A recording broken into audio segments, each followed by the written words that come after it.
Praise the lord. నేటి వాగ్దానము: నరులు ఆశ కలిగి యెహోవా అనుగ్రహించు రక్షణ కొరకు ఓపికతో కనిపెట్టుట మంచిది.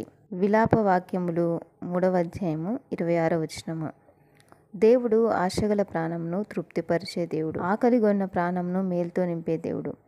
మనం దేవుని నుంచి సహాయం పొందడానికి, మనకు దేవుడు దయచేసిన వాగ్దానాలు నెరవేరడానికి, ప్రార్థనలో జవాబులు పొందడానికి మనకు ఓపిక ఎంతో అవసరము. ఓపిక లేకపోతే మన ప్రాణం విసిగిపోయి అలసిపోతాం. ఇంత ప్రార్థన చేస్తున్నా ప్రభువు నుంచి సమాధానం రాలేదు అని. అయితే విశ్వాసం కర్త అయిన యేసు వైపు మనం చూడాలి. యోసేపు జీవితంలో ఎన్నో శ్రమలు వచ్చినప్పటికీ తను ఓర్చుకుంటను బట్టి యోసేపు ఫలించెడు కొమ్మగా పరిశుద్ధ గ్రంథంలో చదువుకుంటున్నాము.